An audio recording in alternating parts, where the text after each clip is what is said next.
In a world where AI outshines human art, we must teach our children to nurture their heart.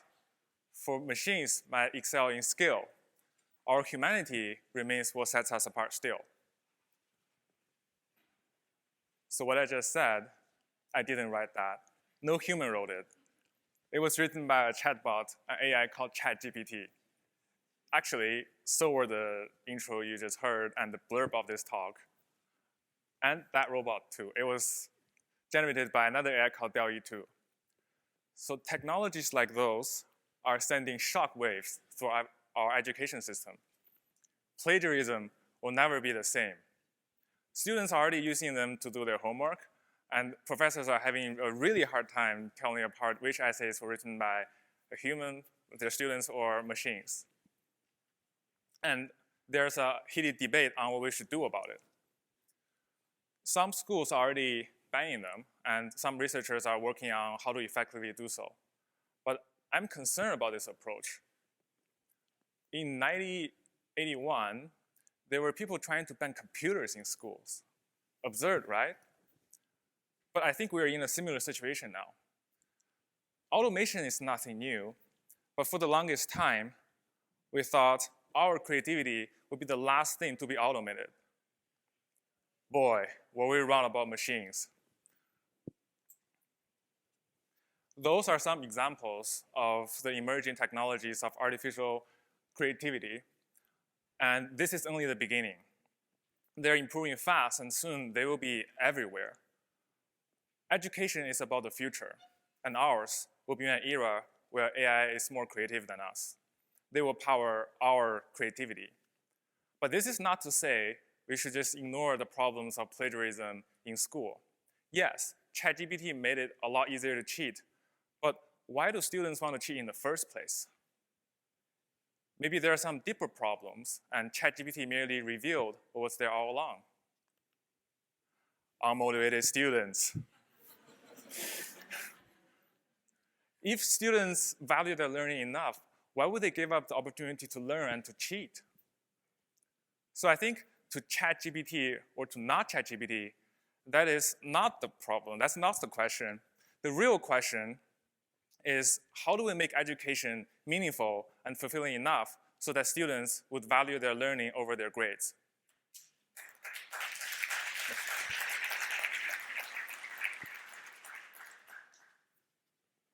Cultivating creativity used to be a good solution. At least that was the hope. But as creativity is being automated away, it will no longer work. Soon, students and educators will be questioning the meaning of it all.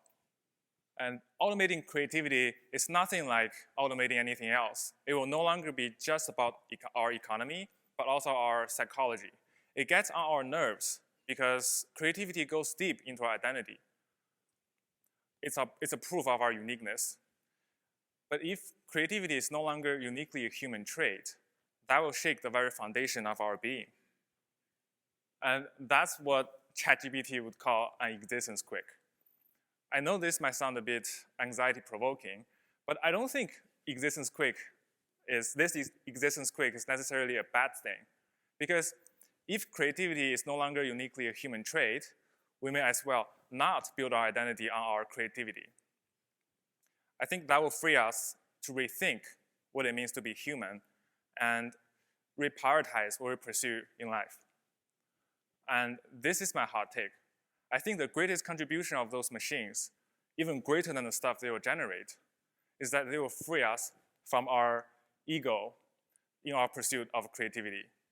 And I think this is important because when our pursuit of creativity is an ego investment, it can dehumanize us and motivate us to do harm.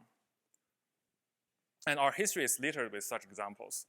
When our ego creeps into our pursuit of creativity, even good people can do harm. So did you know that some of the most creative minds in history were once bitter enemies and fighting and harming each other? For example, Raphael and Michelangelo, Newton and Leibniz, Edison and Tesla. They were not evil people, and their shared passion could have meant brotherhood. But instead, they ended up fighting and harming each other, not in spite of their creativity, but because of it. And this is happening all the time in our modern age too. People fight for the high ground of creativity and rationalize their harmful behavior along the way. This is the dark side of creativity people rarely talk about, but this is all predictable from René Girard's mimetic theory. The key insight is that most people don't know what they want, and they look to each other to copy what others want. This is what he calls the mimetic desire. It can create a negative feedback loop because when more people want the same thing, that makes that thing more attractive, and then in turn lure in even more people that want the same thing. So that's a problem when that same thing that everybody wants is of a limited amount. That's how mimetic desire can lead to mimetic rivalry. Creativity is about creating something new, something valuable, and something original. So almost by definition, creativity can lead to mimetic rivalry. People fight not because they are different, but because they are the same. Yet their attempts to be unique, to be original, can turn brothers into enemy twins. And that's when we no longer own our creativity, but the other way around. But if creativity is not the best mimetic desire, then what is? I think if we want to live long and prosper, there's only one right answer. Mimetic theory suggests there's only one right answer, and that is kindness. And this is my definition of kindness: active contributions to the well-being of others, to help others flourish. Kindness is the only answer because any other mimetic desire will lead to mimetic rivalry, but kindness won't, because in the competition for kindness, the only way to win is to help others win. And so I know some people might argue that the creativity rivalry I mentioned earlier was crucial for the advancement of our civilization. While I understand where they're coming from, I disagree. Because I don't think creativity has to be motivated by rivalry, and not everything has to be a zero-sum game. Imagine that if Edison did not fight Tesla and Westinghouse, but work with them, if had they been kinder to each other, they would have not spent so much time burning each other down and could have used that time to even create even more, to focus on creating. And then they would have made even more contribution to our civilization, and they would have been happier too. If only their creativity was not motivated by ego, but by kindness. So let's learn our lesson. I think in the new age, what we need is not just creativity, but positive creativity. Creativity fueled by genuine kindness. And I think this is the only way we can keep any form of creativity safe. And this is particularly important because as a species, we now face many long-term existential risks, such as AI safety, AI arms race, nuclear war, climate change, and the like. Those are not just a problem of insufficient creativity, but also insufficient kindness. While the rise of creative machines can largely address the problem of insufficient creativity, by default, they don't do much for the problem of insufficient kindness. They can even make it worse. So as our creativity will be powered by artificial creativity and brought to a new level, with great creativity comes great responsibility. The height of our civilization will not be limited by machines, but by our capacity for kindness. And kindness can bring back the sense of meaning we so desperately need in schools, because kindness cannot be automated. And this limitation is not due to the machines. Even if one day, machine can simulate us perfectly and become artificial humans, our mammalian brain still won't be able to perceive kindness from machines the same way we do with humans. So you see, creativity is not our last defense against automation, kindness is. So how kind are we as a society? Well, if you have random act of kindness on strangers, what do you see? What's their first reaction? Sometimes I see surprise. Other times, I think they're trying to figure out what I secretly want back from them. But I didn't want anything in return, and when did kindness become implicit transactions? So I think maybe we should worry less about machines becoming more like humans, but humans becoming more like machines. Why did the robot go to school? To learn how to be more human-like. But it ended up teaching the class instead. Well, you laughed, but I mean, that's a really bad joke. And it's because it's generated by ChatGPT.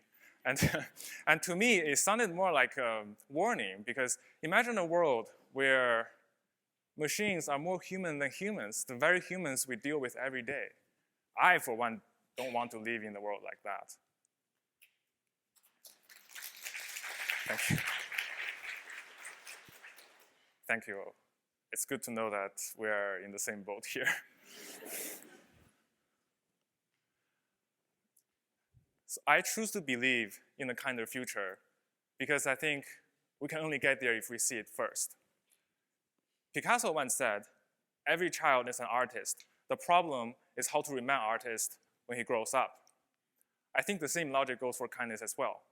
I think kindness is an instinct we are born with, and also a muscle that can be trained. Actually, I think the same logic goes for well-being in general. We already have within us what it takes to flourish, and all we need is the right environment. So I think there are 3 things we can do to create such an environment. First, let's not do this. Stop doing this, because we need to make kindness cool again. And we should give space and guidance to children to let them discover for themselves why kindness is so cool and meaningful. Because I think genuine kindness is only possible if it's completely voluntary.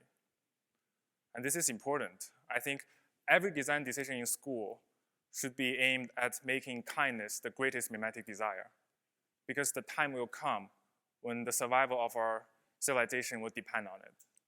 And second, only after they've decided for themselves that they want to make kindness the pursuit of their life, now is the right time for us to train their kindness muscle, to help them train their kindness muscle.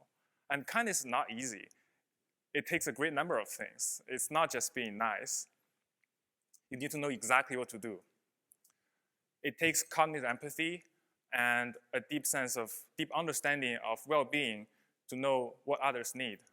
It takes rationality and self-control, because kindness often means that you need to go against your intuition and do the harder thing.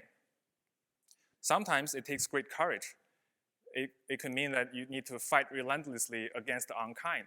You need to integrate your aggression and your inner monster to fight relentlessly and to defend and to protect.